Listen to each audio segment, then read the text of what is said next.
भक्ति कभी भी प्रकट करने का विषय नहीं। भक्ति तो सदैव अप्रकट कर हृदय में रखने का विषय है।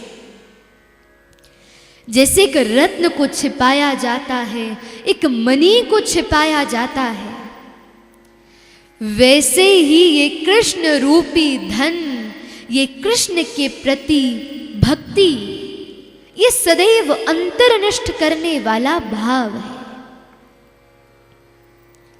बोले भक्ति ऐसी हो जो अंतर्निष्ठ हो। एक राजा का भाव आता है कि एक नगर के राजा थे। उनका स्वभाव कैसा था कि बोले उनकी भक्ति अंतर्निष्ठ थी। बाह्य रूप से कभी प्रकट नहीं करते थे कि मैं भक्त हूं। बाह्य रूप से तो ये अभिनय करते थे कि मैं संसार में रत हूं। हम लोगों का स्वभाव भी ऐसा होना चाहिए।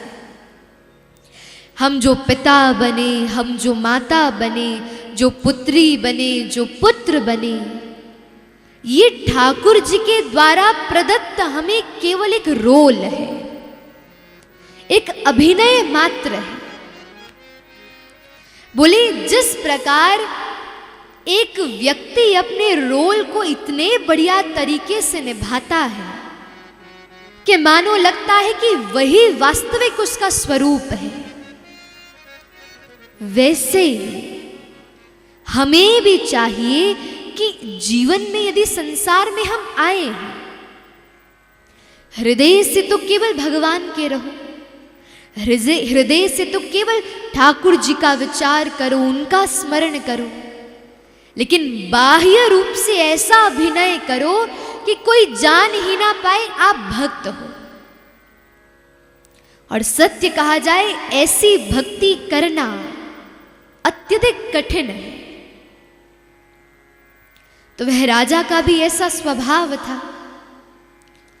लेकिन राजा की पत्नी स्वाभाविक रूप से भक्ति को प्रकट करती थी। खूब दान करती, खूब नाम जप करती, खूब संकीर्तन पे जाती।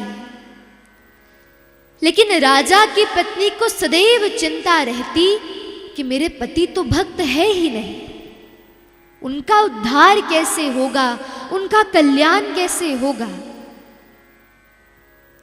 तो एक दिन रात्रि में जब राजा और रानी दोनों शयन कर रहे थे, तभी स्वाभाविक रूप से राजा सोते सोते उनके मुख से निकलने लगा, हा नाथ, हा कृष्ण, हा राम। जैसे ही रानी के नेत्र खुले, उठकर देखा और जान गई कि अरे ये तो मुझसे भी कितने श्रेष्ठ भक्त हैं, जिनका शयन के समय भी भगवत स्मरण बना रहता है, वो कितने श्रेष्ठ भक्त होंगे। रानी प्रातः उठी और उठकर खूब दान दक्षिणा करने लगी, खूब सोने की मोहरों को लौटाने लगी। राजा आए तो राजा ने कहा कि रानी, तुम ये सब क्या कर रही हो? क्या आज तुम्हारा जन्मदिन है या मेरा जन्मदिन है या कोई और उत्सव है हमारे घर में? तो रानी बोली, अरे नहीं, कल रात मुझे आपकी वास्तविकता समझ आ गई। राजा बोले, क्या हुआ? बोले, मैं जान गई कि आप वास्तविक रूप में मुझसे भी बहुत बड़े भक्त हैं। राजा ने जैसे ही भाव सुना, उसी क्षण राजा स्तब्ध हो गया।